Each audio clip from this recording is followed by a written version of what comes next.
தமிழகம் எங்கும் Max Gold cash for your gold. Max Gold நீங்க தங்க மட்டும் இல்லைங்க, பிளாட்டினம், டைமண்ட், சில்வர், ரூபினி எதை வேணாலும் விற்கலாம். உங்களுக்கான பணம் ரொக்கமா கையிலயோ இல்லைன்னா பேங்க் அக்கௌண்ட்லயோ உடனடியாக செலுத்திடுவாங்க. மார்க்கெட் மதிப்பை விட 100 ரூபாய் ஒரு கிராமுக்கு உங்களுக்கு கூடுதலாக கிடைக்கும். தமிழ்நாடு முழுக்க டோர் ஸ்டெப் சர்வீஸும் இவங்க ப்ரொவைட் பண்றாங்க. உங்களுக்கு கோல்ட விற்கணும்னு அதுக்கு ஒரே ஒரு பெஸ்ட் பிளேஸ் மேக்ஸ் கோல்டு தான். கால் 04445454545. வணக்கம்.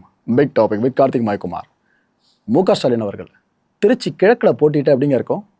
அது சார்ந்த பாசிபிலிட்டி வரலாம்னு பல பேரும் பேச ஆரம்பிச்சிருக்காங்க. அதை பற்றி பார்க்க போகிறோம். இது கூடவே திமுக கூட்டணி கட்சியில் உதறித்தள்ள ரெடி ஆயிட்டாங்கன்றது லிட்டரலாக தெரிய ஆரம்பிச்சிருச்சு. இதெல்லாம் தாண்டி முக்கியமான ஒரு விஷயத்தை பற்றி பேச போகிறோம்.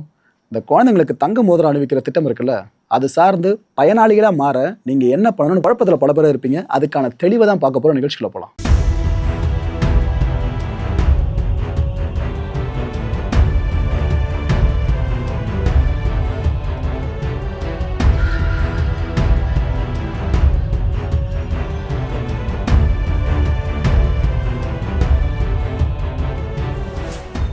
அண்ணா ராசா அவர்கள், எனக்கு தெரிஞ்சு திமுக எலெக்ஷனில் தனியாக கண்டெஸ்ட் பண்ணாங்க அப்படின்னா சந்தோஷப்படுற ஆள் ஸ்டாலின் அவர்கள் கூட இல்லை, ராசா அவர்கள் தான் சொல்லுவேன். அந்தளவுக்கு ஈகராக இருக்கார் அண்ணன். ஏன்னா அவருக்கு எதில் இப்போ அப்செட் ஆகிட்டாருன்னா, திமுக கூட்டணியோடு இது வரைக்கும் பயணிச்சுட்டு திடீர்னு தாவேக அரசுக்கு ஆதரவு தெரிவிச்சிட்டிங்க. என்னதான் ஒரு பக்கம் ஸ்டாலின் அவர்கள் சொல்லி தான் நாங்கள் போகணுன்ற மாதிரி ஒரு கருத்து நிலவனாலும் அந்த கருத்து உண்மையாக இருக்கும் பட்சத்தில் எதுக்காக இவருக்கு இந்த ஆதங்கம்னு தெரிலங்க. எல்லாம் போயிட்டீங்கன்ற மாதிரி தான் சொல்லிட்டு இருக்காங்க. ஸோ இந்த ஒரு ஆதங்கம் மனசில் இருக்குல்ல, இது ஒரு அடிக்கடி பதிவாகவும் வெளியிட்டு இருக்காரு, மேடையிலையும் பேசிக்கிட்டு இருக்காப்புல. அந்த வகையில் இப்போ ஒரு ஈவெண்ட் ஒன்று நடந்துச்சு. அங்கே ஸ்டாலின் அவர்கள் கலந்துக்கிட்டாங்க, இவங்க போனாங்க, பல பேர் இருந்தாங்க. அப்போ ஸ்டாலின் அவர்களை ஸ்டேஜில் வச்சுக்கிட்டு ராசா அவர்கள் என்னென்ன திரும்ப சொன்னார், இனிமேல் யார் கூடயும் கூட்டணி இல்லை அப்படின்னு உடனே அறிவிச்சிருங்க தலைவர் அப்படின்னு சொல்கிறாரு. ஸ்டேஜ்லேயே எல்லா தொகுதியிலையும் நாம் தான் ஜெயிப்போம், தனியாக நம்ம போட்டி போடுவோம், என்ன இருக்குது இதில், நம்மளுக்கு இல்லாத பவரா அப்படின்னு சொல்லியிருக்காரு. கூட்டணி கட்சிகள் அதிக பிரசங்கித்தனம் செய்கிறாங்களே, இதெல்லாம் நம்ம பார்த்துட்டு எப்படி தலைவர் சும்மா இருக்க முடியுன்ற மாதிரி கட்சி மீட்டிங்குள்ளே ஒரு க்ளோஸ் டு டோருக்குள்ளே பேசின விஷயங்கள் இல்லைங்க, ஸ்டேஜ்லேயே ஓப்பன் பண்ணி பேசியிருக்காரு. இதுக்கு தான் சொன்னேன், திமுக தனிச்சு தேர்தலை சந்திக்குதுன்னா அதில் சந்தோஷப்படுற முதல் நபராக ராசா அண்ணன் இருப்பார்னு சொல்லிட்டு. ஓகே, அமைச்சர் ஆதவர்ஜுனா ஒரு வேண்டுகோளை இப்போ முன் வச்சிருக்காரு தோழமை கட்சிகளுக்கு.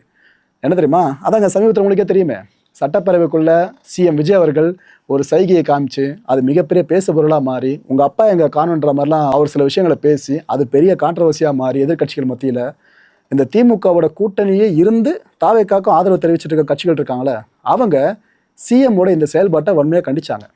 இப்போ ஆதவர்ஜுனா தான் கேட்குறாரு, ஏங்க நீங்கள் கண்டிக்கிறீங்களா, ரைட்டு, ஆனால் இதே மாதிரி எங்களோட சிஎம்மை பற்றி திமுக நையாண்டியாக பேசுதில்ல, அதை பற்றியும் பேசுங்க, அதையும் கண்டிங்க, அதை விட்டு எல்லாத்துக்கும் எங்களை மட்டும் கை காமிச்சு அப்படிங்க, அவங்க பண்ணாததான் அப்படின்னு ஆதவர்ஜுனா அவர்கள் கேட்டிருக்காங்க. ஆக்சுவலாக இப்போ அவர் சொல்லியிருக்காருல, அவங்களே கண்டிக்கணும் அப்படின்ட்டு, கண்டிக்கிறாங்களா பார்ப்போம். இப்போ அதுக்கான ஒரு சம்பவம் நடந்திருக்கு. என்ன தெரியுமா, திமுக முன்னாள் அமைச்சர் ரகுபதி இருக்கார்ல, அவர் ஒரு மேடையில் பேசுகிறப்ப த்ரிஷா பேரை எடுத்து வச்சுருக்காருங்க. என்னென்னா, சட்டமன்றம் அப்படின்றது ஷூட்டிங் ஸ்பாட்டாக மாறிடுச்சு. இப்போது விஜய் அவர்கள் நடிக்கிற படத்தோட ஷூட்டிங் தான் இப்போ அங்கே நடந்துக்கிட்டு இருக்கு. பொட்டு வச்சபடி சட்டமன்றத்துக்கு வராருல, அது ஒரு தோற்றம். அதுக்கு முன்னாடி த்ரிஷா வீட்டில் இருக்கார்ல, அது ஒரு தோற்றம். அந்த பர்த்டே சார்ந்து கேக்கு ஃபோட்டோ வெளியாச்சுல, அதான் சொல்கிறாப்புல. இவரெல்லாம் ஆட்சிக்கு வந்திருக்கிறத எண்ணி நாம் வருத்தப்பட வேண்டிய சூழலை தான் இப்போ இருக்கும். என்ன பண்ணுறது, தகுதி இருந்தால் தான் குற்றச்சாட்டை சொல்லணும். எங்களை கை காட்டுறாருல அவர் சிஎம் அவர்கள், அவருக்கு அந்த தகுதி இருக்கா? இப்படி 1008 குற்றச்சாட்டில் அடுக்க ஆரம்பிச்சிட்டாரு.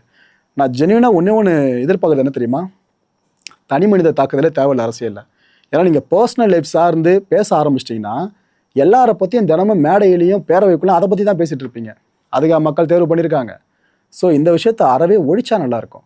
எல்லாருக்கும் பர்சனல் லைஃப்னு ஒன்று இருக்கும். அது எல்லாரும் கிளற ஆரம்பித்தாங்கன்னா மக்கள் தினந்தோறும் இவங்களை பற்றி இவர் என்ன கொச்சையாக பேசுகிறாரு, இவர் அதுக்கு என்ன ரிப்ளை கொச்சையாக கொடுக்குறாருன்னு அப்படியே போகும். அரசியலும் அநாகரிக அரசியலாக மாறிடும். நாம் எதை விவாதிக்கணுமோ அதிலிருந்து மடை மாறிடுவோம். இதெல்லாம் தேவையா? யார் வீட்டில் என்ன நடந்தால் நம்மளுக்கு என்ன பிரச்சனை, ஆட்சி ஒழுங்காக நடக்குதா இல்லையா, இதில் மட்டும் ஃபோக்கஸ் பண்ணால் போதும். இதை ஒரு கோரிக்கையாக முன் வச்சுக்கலாம் மக்களே. அதுவும் திரும்ப த்ரிஷா அவர்கள் பெயரை ஒவ்வொருத்தரும் எடுக்க ஆரம்பிச்சிட்டாங்களா, இதுக்கப்புறம் அவங்க கொந்தளிச்சாலும் ஆச்சரியப்படுறதுக்கு எதுவும் இல்லை. கோயம்புத்தூரில் மாதர் சங்கத்தினர் ஆர்ப்பாட்டத்தில் ஈடுபட்டாங்க. கவனிச்சிங்களா, ஒரு பெரிய ரேலியை கண்டக்ட் பண்ணாங்க. அந்த ஆர்ப்பாட்டத்தில் ஈடுபட்ட பெண்கள்லாம் ரொம்ப ஆதங்கத்தையும் பதிவு பண்ணாங்க. என்ன தெரியுமா சொன்னாங்க, என்னங்க இது, தமிழ்நாட்டில் தினந்தோறும் பாலியல் வன்கொடுமை சம்பவம் நடந்துட்டு இருக்கு, தடுக்கவே முடியாதா இதை? அதுவும் இப்போலாம் பாலியல் வன்கொடுமை செஞ்சு கொலை பண்ணி போட்டுடுறானுங்க. எவ்வளோ காட்டு மிராண்டித்தனமாக இருக்கானுங்க. இந்த அரசு என்ன பண்ணுதுன்னு அங்கே போயிட்டாங்க அரசுக்கிட்ட. எனக்கு என்ன தெரியுமா ஒரே சந்தேகம், பாலியல் வன்கொடுமை செஞ்சு கொலை பண்ணுறது இப்போ மட்டும் இல்லைங்க, அது எப்பவுமே நடந்துட்டு இருக்க ஒரு விஷயம் தான். ஆனால் அது எப்பவுமே நடந்துகிட்டு இருக்குன்னு சொல்கிற அளவுக்கு தான் இந்தியா முழுக்க ஆட்சின்ற விஷயமும் நடந்துகிட்டு இருக்கு. இல்லை மாற்று கருத்தும் கிடையாது. ஏன்னா மரண தண்டனை வரைக்கும் விதிக்க முடியலான்ற விஷயத்தை கொண்டு வரப்பட்டாலும் கூட பெருசாக அதன் மூலமாக எதுவுமே நடக்கிற மாதிரி தெரில. போக்சோல சொல்கிறேன், அது மூலமாக எதுவும் பெருசாக பாசிட்டிவ் இம்பாக்ட் ஏற்படுத்த மாதிரியே தெரில. இன்னைக்கு ஒன்று நடக்குதுன்னா நாளைக்கு இன்னொரு விக்டிம், அதுக்கப்புறம் இன்னொரு விக்டிமோட லிஸ்ட்டு போயிட்டு தான் இருக்குது. அதை தடுத்து நிறுத்துற மாதிரி தெரியல. ஆனால் இதெல்லாம் தாண்டி அவங்க இந்த ஒரு ஆர்ப்பாட்டத்தில் ஈடுபட்டிருக்காங்களே, மனசார நான் பாராட்டுறேன், அதில் மாற்று கருத்தே இல்லை. களத்தில் இறங்கியிருக்காங்களேன்னு சொல்லிட்டு. ஆனால் எப்போவுமே களத்தில் இறங்கணும். அதை விட்டு எனக்கு இந்த கட்சியை பிடிக்கும் இந்த கட்சியை பிடிக்காதுப்பா, நான் இவங்களோட ஆதரவாளர், எனக்கு இந்த சித்தாந்தம் தான் சொல்லிட்டு அந்த மைண்ட் செட்டில் களத்துக்கு வந்தால் அது யாருமே ஏற்றுக்க முடியாது. பாலியல் வன்கொடுமை செய்கிற விஷயங்கள்ன்றது இப்போ மட்டும் ஒரு 40 நாளாக நடந்துகிட்ருக்கு, எல்லா ஆட்சியிலும் நடந்துட்டு தான் இருக்குது. ஆனால் இப்போ தான் பல பேருக்குமே இது போல் சங்கங்கள் இருக்குன்ற விஷயமே தெரிய வந்திருக்குன்னு நினைக்கிறேன். எனக்கு என்ன உள்ளார்ந்து ஒரே ஒரு ஆதங்கன்னா, எல்லாத்துக்கும் குரல் கொடுங்க. உங்கள் குரல் விலை மதிப்பில்லாத ஒன்று, கண்டிப்பாக அரசுக்கு அழுத்தம் கொடுக்கும், தாராளமாக கொடுத்துட்டே இருங்க. இப்போ நீங்கள் கொடுக்குறீங்க இதே போல் கொடுங்க, ஆனால் எல்லா ஆட்சியிலும் கொடுங்கன்ற அவ்வளோதான் நான் கேட்குற ஒரு விஷயம். இதுக்கு மத்தியில் சிஎம் அவர்கள் பேருந்தில் பயணம் பண்ணார்ல, ஒரு 300 புதிய பேருந்துகள் சார்ந்து நம்ம மாநிலத்துக்கு அர்ப்பணிக்கிற நிகழ்வு நடந்துச்சுல, கொடியசைச்சு ஆரம்பிச்சு வச்சு அதுக்கப்புறம் செல்ஃபி வீடியோ எடுத்தபடியே பேருந்தில் பயணம் பண்ணார் பார்த்தீங்களா. அந்த டைமில் வாகன ஓட்டிகள்லாம் கொஞ்சம் நிறுத்தி வைக்கப்பட்டிருந்தாங்க. உங்களுக்கே தெரியுமே புரோட்டோகால், சிஎம் எங்கன்னா போகிறாங்க, கான்வாய் போகுது அப்படின்னாலே கொஞ்சம் தூரத்துக்கு இடையில ஃபுல்லாக எல்லா வண்டியும் நிறுத்தி வச்சிருவாங்க. இதில் புலம்புனவங்க பல பேர் இருப்பீங்க, எல்லாரும் புலம்பியிருப்போம் என்னங்க இது அப்படின்ட்டு. ஆனால் நம்ம நாட்டோட உயரிய அதிகாரம் கொண்டவர், அவர் போகிறது ஃபுல்லாக நமக்காக தான், நலத்திட்டங்கள் சார்ந்தும் மாநில வளர்ச்சிக்காக தான். இதுக்காக நம்ம பல்ல கடிச்சிட்டு ரோட்டில் நிற்போம். இதே போல் இந்த முறையை ரோட்டில் நின்றுருக்காங்க பல வாகன ஓட்டிகள். அதில் சில பேர் ட்ரிகர் ஆகிட்டாங்க, போலீஸ்கிட்ட வாக்குவாதத்தில் ஈடுபட ஆரம்பிச்சிட்டாங்க. ஏங்க எங்களுக்கு வேலை வெட்டி இல்லையாங்க, எவ்வளோ நேரம் நிற்க வைப்பீங்க அப்படின்ட்டு. இங்கே நான் கேட்க விரும்புகிற கேள்வி ஒன்று என்ன தெரியுமா, அந்த சகோதரர்கள் ஒரு ட்ரிகர் ஆனதில் தப்பே இல்லை. எல்லா முறையும் சிஎம் அவர்கள் ரோடை கிராஸ் பண்ணும்போது இது போல் நிறைய பேர் ரோட்டில் நிற்க வைக்க தான் படுறோம். அப்போ இந்த அளவுக்கு நம்ம கோவப்பட்டிருக்கோமா? சரி ஓகே, கோவப்பட்டிருக்கோன்னா வைங்க, அது எத்தனை ஊடகங்கள் வெளிச்சம் போட்டு காமிச்சிருக்காங்க இல்லைல்ல பெருசா. ஆனால் இப்போ மட்டும் அதை காட்டுறாங்கன்னா எனக்கு இதுதாங்க உள்ளபடியே ஜேர்னல் எத்திக்ஸ்னு ஒரு விஷயம் இருக்குது. நீங்கள் ஒரு விஷயத்தை கவர் பண்ணுறீங்கனாக்கா அதோட லெஃப்ட் ரைட்னு எல்லா பக்கத்தையும் சேர்த்து மக்களுக்கு செய்தியாக கொடுக்கணும். அதை விட்டு ஒரு பக்கத்தை மட்டும் தான் காட்டுவோம், பிகாஸ் நாங்கள் இந்த பார்ட்டிக்கு மட்டும் தான் சப்போர்ட் பண்ணுறோம். இதை போல் ஸ்டாண்ட் எடுக்கிற நிலைமை எப்போ ஜேர்னலிசமில் வந்துச்சோ அங்கேயே முடிஞ்சிருச்சுங்க. ஓகே, இந்த சேனலில் போட்டால் ஃபேவராக தான் போட போகிறாங்க, அந்த சேனலில் போட்டால் எதிராக தான் போட போகிறாங்கன்னு மக்களை அந்த மைண்ட் செட்டையே கொண்டு வந்துட்டாங்க. என்னத்தை சொல்கிறது இதெல்லாம். சரி விடுங்க, நம்ம சென்னை மாநகராட்சி ஆணையர் இருக்கார்ல சமீரன் அவர்கள் சம மேட்டர் சொல்லியிருக்காப்புல. இப்போ எனக்கு தெரிஞ்சு அமைச்சர் ஆதவர்ஜுனா அவர்களோட மனசில் இருந்த ஆதங்கம் அவர் கூட மேபி சொல்லி இதை பண்ண வைக்க ட்ரை பண்ணியிருக்கலாம் போல இருக்குது. அதான் சொல்லுவார்ல ஆதவர்ஜுனா அடிக்கடி, கேரளாலாம் பார்த்தீங்களா எல்லாம் சீட் பெல்ட்லாம் போட்டு வண்டி ஓட்டுவாங்க, அங்கே டிராஃபிக் ரூல்ஸ் அவ்வளோ மதிப்பாங்க, ஆனால் இங்கே அப்படின்னு கேள்வி கேட்டிருப்பாரு. இது நீங்கள் ஏற்றுருவீங்களோ இல்லையோ உண்மை. நம்ம கேரளாக்குள்ளே கார் போதனாலே எல்லாம் ரெடியாக இருப்போம், இங்கே ஃபைன்லாம் போடுவாங்கப்பா அப்படின்ட்டு. ஆனால் நம்ம ஊரில் சரி ஓகே, சமீரன் இப்போ என்ன சொல்கிறாரு, சென்னைக்கு ஏஐ டிராஃபிக் சிஸ்டம் வருதுன்ற விஷயத்தை கன்ஃபார்ம் பண்ணியிருக்காருங்க. தானியங்கியா, ஓகேவா? எதுக்கு தானியங்கின்னு நினைக்கிறீங்க? ஃபைன் போகிற விஷயம் இருக்குல்ல, அதெல்லாம் சேர்த்து தான். ஜப்பான் நிதி உதவியோடு இன்டெலிஜென்ட் டிரான்ஸ்போர்ட் மேனேஜ்மெண்ட்ன்ற திட்டப்பணிகள் 70% முடிஞ்சிருச்சுன்னு சொல்கிறாரு. ஸோ மிச்சம் இருக்க 30% திட்டப்பணிகளும் சீக்கிரமே முடிஞ்சிருங்க. 6 மாதங்களுக்குள்ள முழுமையாக இந்த திட்டம் செயல்பாட்டுக்கு வரும்னு சொல்லியிருக்காரு. நம்ம சென்னை முழுக்க கமிஷன் ஆஃபீஸ் இருக்குல்ல, போலீஸ் கமிஷனர் சொல்கிறோம் ஓகேவா, கமிஷனர் ஆஃபீஸோட கட்டுப்பாட்டு அறை இருக்குல்ல, அது மூலமாக அதிவேகமாக வாகனத்தில் பயணிக்கிறவங்க, சிக்னல் விதிகளை மீறுறவங்க, இது போல் செயல்களை ஈடுபடுறாங்கள, அவங்களுக்கு தானியங்கி முறையில் அபராதம் விதிக்கப்படும்னு சொல்கிறாங்க. ஒரு பக்கம் இது நினைக்கிறப்போ ஆஹா அப்படின்னு தோணுது, இன்னொரு பக்கம் ஐயோ இப்படியே வந்து இறங்குதுல, இதான் திட்டம். Okay right. தாய்மாமன் தங்க மோதிர திட்டம், இது சார்ந்த பல பேருக்கும் குழப்பங்கள் இருக்குது. அதை இப்போ ஒன்று ஒன்றா கிளியர் பண்ணுறேன். இந்த திட்டத்தின் மூலமாக நீங்கள் பயனாளியாக மாறணும் அப்படின்னா, அதாவது குழந்தை பேர் வரம் கொண்ட அந்த தாய்மார்கள்லாம் பயனாளிகளாக மாறணும் அப்படின்னா உங்களுக்கான தகுதிகள் என்னென்ன தெரியுமா? முதல் விஷயம், நீங்கள் தமிழகத்தில் நிரந்தரமாக வசிக்கிறவங்களா இருக்கணும். ரெண்டாவது, அரசு மருத்துவமனை அப்படி இல்லைன்னா அரசு சுகாதார மையங்கள் இருக்குல்ல, அங்கே மட்டும்தான் பிரசவம் நடந்திருக்கணும்.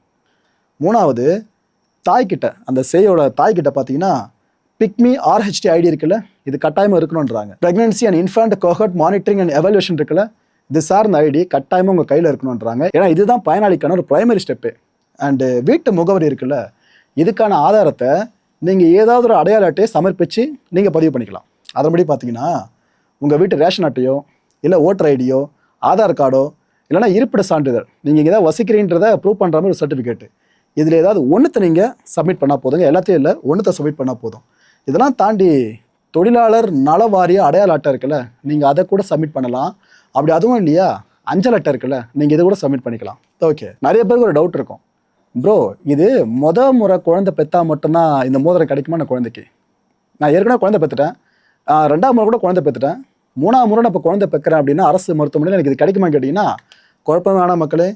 2 முறை மட்டும் இல்லை, நீங்கள் அதுக்கு மேலே ஏற்கனவே பிரசவிச்சிருந்தாலும் சரி இந்த திட்டம் உங்களுக்கு பொருந்தும். நீங்கள் அதை கவலைப்பட வேணாம், உங்களுக்கும் பொருந்தும்.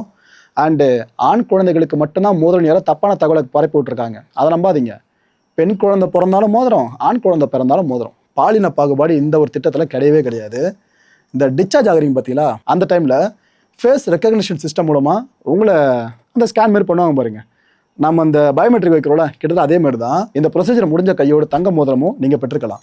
டிஜிட்டல் ரசீது இருக்குல்ல, இதை பதிவு பண்ணுறதுக்காக இந்த பிக்மி போர்ட்டல் இருக்குல்ல, அதில் அப்லோட் செஞ்சுருவாங்க. ஸோ அப்லோட் செய்கிறது எதுக்காக, இந்த அம்மா இந்த ஹாஸ்பிட்டலில் வந்திருந்தாங்க, பிரசவம் நடந்துருச்சு, குழந்தை பிறந்துருச்சு, தங்க மோதிரம் கவர்மெண்ட் சைட்லேருந்து கொடுத்துட்டோன்ற விஷயத்த அத்தாட்சியாக கொண்டு போகணும்ல, அந்த சிஸ்டமில் ஏற்றணும் டிஜிட்டலைஸ்டாக. அதுதான் கடைசி மெத்தடை பண்ணுவாங்க. இதுக்கப்புறமா திரும்ப குழந்தை பெறுறாங்கன்ற பட்சத்தில் திரும்ப ஃபஸ்ட் வந்து வர மாதிரி இருக்கும். பட் ஒரே டைமில் அடுத்தடுத்து வந்து சில பேர் தில்லுமுள்ளு வேலையில் ஈடுபடுவாங்க பார்த்தீங்கன்னா, அந்த வேலை எங்கே தவிர்க்கப்படும். அதுக்காக தான் அப்லோட் பண்ணுற ப்ராசஸே ஆரம்பிச்சிடுறாங்க. இன்னொரு விஷயம் மைண்டில் வச்சுங்க மக்களே, சைனாவில் குழந்தைகள் பிறப்பு விகிதம் இருக்குல்ல, அது கடுமையாக சரிஞ்சு அந்த நாடு உச்சக்கட்ட பயத்துக்கு போனாங்க. ஏன்னா ஃபுல்லாக முதியோர் எண்ணிக்கை அதிகமாகிடுச்சு நாட்டில். அதே பிரச்சனை இந்தியாவில் வருமானு கேட்டிங்கனாக்கா இப்போ அதுக்கு சமிங்கை ஆரம்பிச்சிருக்கு. முன்னாடிலாம் குழந்தை பெற்றுக்கிற இன்ட்ரெஸ்ட் காமிச்சிட்டு இருந்தவங்க இப்போ அந்த இன்ட்ரெஸ்ட்டை கொஞ்சமாக குறைச்சிட்டு வர ஆரம்பிச்சிருக்காங்க, திருமணன்றதை யோசிக்க ஆரம்பிச்சிட்டு இருக்காங்க. ஸோ இப்போ ஏற்பட்ட நேரத்தில் இது போல விஷயங்கள் அத்தியாவசியமான ஒன்று தான் நினைக்கிறேன். நாம் குழந்தை பேர் மக்கள் தொகை பெருக்கம்ன்றது ரொம்ப ரொம்ப ஒரு துரதிர்ஷ்டவசமான விஷயம் நினச்சிட்டு இருக்கோம். முக்கியமான விஷயம் மக்களே அதுதான். அதில் மட்டும் எங்கன்னா ஒரு மைனஸை நம்ம பார்க்க ஆரம்பிச்சோன்னா அது எங்கெங்கே விளைவுகளை ஏற்படுத்திடும். ரஷ்யாலாம் பாருங்கள், உலகத்தில் பெரிய நிலப்பரப்பை கொண்ட நாடு, அவங்ககிட்ட இல்லாத வளமா, ஆனால் மக்கள் தொகை பெருசாக இல்லை அவங்ககிட்ட. அதுவும் ஆண்கள் எண்ணிக்கை ரொம்ப ரொம்ப சரிவு. 2ஆம் உலகப் போருக்கு பிற்பாடு இன்னும் கஷ்டப்பட்டுட்டு இருக்காங்க. அந்த நிலமை நாளைக்கு எந்த நாட்டுக்கு ஒன்று வரலாம், நம்மளுக்கு வந்துடக்கூடாதுன்றதை அந்த விஷயத்தை அழுத்தி சொல்கிறேன். தங்க மோதிரத்தோட பாதுகாப்பை எப்படி உறுதி செய்வாங்க அரசு, இதை பற்றி உங்களுக்கு சொல்லிடுறேன். தமிழக மருத்துவ சேவைகள் கழகம் இருக்குல்ல, இந்த TNMSC, இவங்க மூலமாக தங்க மோதிரங்கள் கொள்முதல் செய்யப்படும், பர்ச்சேஸ் பண்ணிடுவாங்க. தேர்ந்தெடுக்கப்பட்ட அரசு மருத்துவமனைகள் இருக்குல்ல, இங்கே தங்கத்தை சேமித்து வைக்கிறதுக்காகவே பிரைமரி சென்டர்ஸாக அதை மாற்றுவாங்க. உள்ளுக்குள்ளே ஒரு சின்ன ஸ்ட்ரக்சரை போட்டு பிரைமரி சென்டர்ஸாக அதை ஃபங்க்ஷன் பண்ண வச்சுருவாங்க. வருஷத்துக்கு கிட்டத்தட்ட 450 கிலோ வரைக்கும் கோல்டை நாம் இந்த திட்டத்துக்காக மட்டுமே வாங்கணும். செலவு இழுக்கிறதுல 2 அடுக்கு மின்சார காப்பு அமைப்பு இருக்குல்ல, இதை பேஸ் பண்ண ஒரு லாக்கர், அந்த லாக்கரில் தான் இந்த தங்க மோதிரங்கள் ரொம்ப பாதுகாப்பாக வைக்கப்படும். ஏன்னா நம்ம ஊரில் ஆட்டையை போடணும்னு முடிவு பண்ணிட்டானுங்கன்னா இந்த இடம் அந்த இடம் அரசோட பொருளை பார்க்க போகிறானுங்க, கை வச்சுருவானுங்களே, அது எல்லாத்துலேருந்தும் கொஞ்சம் தள்ளி இருக்கிறதுக்காக தான் இந்த அளவுக்கு ஏற்பாடு பண்ணியிருக்கோம். இது ஆக்சுவலாக 24 மணி நேரமும் CCTV கண்காணிப்பிலேயே இருக்கும் இந்த லாக்கர் முழுக்க. இந்த திட்டத்தை கண்காணிக்கிறதுக்கும் சரி, செயல்படுத்துறதுக்கும் சரி பிரத்யேகமாக அமைப்புகளும் உருவாக்கப்பட்டு இருக்குங்க. ஸோ எவ்வளோ தூரம் குரூஷியலான ஒரு திட்டம்னு தெரியுதா? ஓகே மக்களை, இந்த கான்டென்ட்டை பொறுத்தவரை மனசில் ஒரே ஒரு வினா இருக்குது. முடிஞ்ச உங்களோட பதில்களை கீழே கமெண்ட் செக்ஷனில் கமெண்ட்டாக லீவ் பண்ணுங்கள். உங்களுக்கு வருத்தம் இருக்கோ இல்லையோ, எனக்கு ஒரு பெரிய வருத்தம் இருக்குது. ஸ்டாலின் அவர்கள் சட்டப்பேரவைக்குள்ளே இருந்திருக்கணும் அப்படின்ற வருத்தம் தான். ஏன்னா அவ்வளோ அரசியல் அனுபவம் கொண்டவர், முன்னாள் முதலமைச்சர். ஒரு பக்கம் இன்னொரு முன்னாள் முதலமைச்சர் EPS இருக்காப்புல, இன்னொரு முன்னாள் முதலமைச்சர் OPS அந்த பக்கம் இருக்காப்புல. இவங்களை தாண்டி ஸ்டாலின் அவர்களும் உள்ளே வந்துட்டாருன்னு வைங்க, சட்டப்பேரவை கச்சேரி களகட்ட ஆரம்பிச்சிடும். ஸோ இவர் ஏதாவது ஒரு தொகுதியில் நின்று ஜெயிச்சிட்டாருன்னா, ஜெயிக்கணும் கிட்டத்தட்ட போர் மாதிரி போவாங்க இடைத்தேர்தல். இவர் இன்கேஸ் நிற்கிறார் அப்படின்னா யோசிச்சு பாருங்களேன், ஒட்டுமொத்த திமுக காரங்களும் ஒர்க் பண்ண ஆரம்பிச்சிருவாங்க. தமிழ்நாட்டில் இருக்க எல்லா திமுக காரங்களும் தலைவரை ஜெயிக்க வச்சே தீரணும் அப்படின்ட்டு. அந்த ஒரு தொகுதி ஸ்டார் இல்லை, ஸ்டாருக்கு மேலே ஸ்டார்னு கேலக்ஸி வரைக்கும் நீங்கள் கம்பேர் பண்ணலாம், அவ்வளோ பெரிய ஒரு தொகுதியாக மாறிடும். அந்த தொகுதி இந்த முறை திருச்சி கிழக்கா இருக்குமோன்னு ஒரு ஐயப்படி எழ ஆரம்பிச்சிருக்கு. ஏன்னா DMKவோட சோர்ஸ் மூலமாக வெளியாக இருக்க தகவல் என்ன தெரியுமா, திருச்சி கிழக்கில் ஸ்டாலின் அவர்கள் போட்டிட்டா எப்படி இருக்கும், இதை பற்றி ஆலோசனை பண்ண ஆரம்பிச்சிருக்காங்களாமா. இந்த செய்தி உண்மையாக இருக்கும் பட்சத்தில் இன்கேஸ் அவர் மட்டும் போட்டி போடுறதா முடிவு பண்ணிட்டாருன்னா திருச்சி கிழக்கில் எவ்வளோ பெரிய ஒரு பலப்பரீட்சையாக மாறும் தெரியுதா? ஏற்கனவே தாவேக்கா இந்த அதிமுக கலந்து ரிசைன் பண்ணிட்டு வந்தாங்க மரத்தில் MLAs, அவங்கள ஃபுல்லாக சேர்க்கறதுக்கு காரணமே கட்சியில் நாம் இதுக்கப்புறம் இடைத்தேர்தலும் ஜெயிச்சிட்டோம்னாக்கா ஃபுல்லாக தனிப்பெரும்பான்மை கிடச்சிரும், நம்ம மட்டும் ஆட்சி, தாவேக்கா தான் எல்லா MLAஸும் எல்லா மினிஸ்டர்ஸும் மாதிரி நிற்கும், கூட்டணி கட்சி தேவை இருக்காது. அவங்க அதுக்கு திட்டம் போட்டுட்ருக்காங்க. ஸோ அதுக்கு அவங்க எல்லாத்தையும் க்ளீன் ஸ்வீப் படித்து அவங்க தாவேக்கா இடைத்தேர்தலில். இன்னொரு பக்கம் இவரும் உள்ளே வராரு அப்படின்னா கதை வேறு லெவலில் சூடு பிடிக்க ஆரம்பிச்சிடும். ஈகராக காத்துட்ருக்க மக்களே, ஒரு பெரிய சம்பவத்துக்கு நம்மளாம் காத்துட்ருப்போம். ஆனால் அவர் கண்டெஸ்ட் பண்ணணும்னு விரும்புகிறோம், சட்டப்பேரவைக்குள்ளே போகணும்னு விரும்புகிறோம், பார்ப்போம் என்ன ஆகுதுன்னு சொல்லிட்டு. கொஞ்சம் யோசிச்சு பாருங்களேன், இன்கேஸ் அவர் இடைத்தேர்தலில் போட்டி போட்டு ஜெயிச்சு பேரவைக்குள்ளே போயிட்டார் அப்படின்னா, CM இப்போ ஒரு கேள்வி கேட்டார்ல, எங்கே உங்கள் அப்பாவை காரணம்னு சொல்லிட்டு, அதுக்கு அவரே போய்ட்டு எங்கள் பதிலை கொடுக்கலாம். பார்ப்போம் அந்த தரமான சம்பவம் நடக்குதான்னு சொல்லிட்டு. அடுத்த நிகழ்ச்சியை சந்திக்கலாம். நன்றி, வணக்கம். தமிழகம் எங்கும் Max Gold, cash for ever gold. Max Gold நீங்க தங்கம் மட்டும் இல்லைங்க, பிளாட்டினம், டைமண்ட், சில்வர், ரூபினி எதை வேணாலும் விற்கலாம். உங்களுக்கான பணம் ரொக்கமா கையிலயோ இல்லைன்னா பேங்க் அக்கௌண்ட்லயோ உடனடியாக செலுத்திடுவாங்க. மார்க்கெட் மதிப்பை விட 100 ரூபாய் ஒரு கிராமுக்கு உங்களுக்கு கூடுதலா கிடைக்கும். தமிழ்நாடு முழுக்க டோர் ஸ்டெப் சர்வீஸும் இவங்க ப்ரொவைட் பண்றாங்க. உங்களுக்கு கோல்ட விற்கணும்னு அதுக்கு ஒரே ஒரு பெஸ்ட் பிளேஸ் மேக்ஸ் கோல்டு தான். கால் 04445454545. என் அன்பார்ந்த மாயம் ஸ்டுடியோஸ் நேயர்களே, மாயம் பக்தின்னு ஆன்மீகத்துக்காக பிரத்யேகமா ஒரு சேனலை கொண்டு வந்திருக்கோம். மறக்காம சப்ஸ்கிரைப் பண்ணி அந்த சேனலுக்கு உங்களோட ஆதரவை மனப்பூர்வமா தெரிவிங்க. வணக்கம் மாயம் ஸ்டுடியோஸ் நண்பர்களே. மாயம் ட்ரெண்ட்ஸ் அப்படின்ற ஒரு புதிய ஃபேஸ்புக் பேஜை ஓப்பன் பண்ணியிருக்கோம். நீங்கள் யூடியூப்ல பார்த்துட்டு இருக்கீங்களா நம்மளோட கான்டென்ட்ஸ்லாம், இதெல்லாம் விட ஒரு படி மேலே ரொம்ப கிறிஸ்பாகவும் ரொம்ப சூப்பராகவும் நிறைய கான்டென்ட்ஸ் உங்களுக்கு இந்த பேஜில் காத்துட்டு இருக்குங்க. ஸோ உடனடியாக ஃபேஸ்புக் பிளாட்ஃபார்ம் போங்க, மாயம் ட்ரெண்ட்ஸ்னு டைப் பண்ணி சர்ச் பண்ணி நம்ம பேஜை ஃபாலோ பண்ணுங்க. அப்படியே நம்ம சேனலையும் நீங்கள் சப்ஸ்கிரைப் பண்ணிட்டீங்க அப்படின்னா இன்னும் நிறைய புது புது கான்டென்ட்ஸை உங்களுக்காக ப்ரொடியூஸ் பண்ணி கொடுத்துக்கிட்டே இருப்பாங்க. நீங்கள் பண்ணுற ஒவ்வொரு சப்ஸ்கிரிப்ஷனும் எங்களுக்கு பெரிய மோட்டிவேஷனாக அமையும்.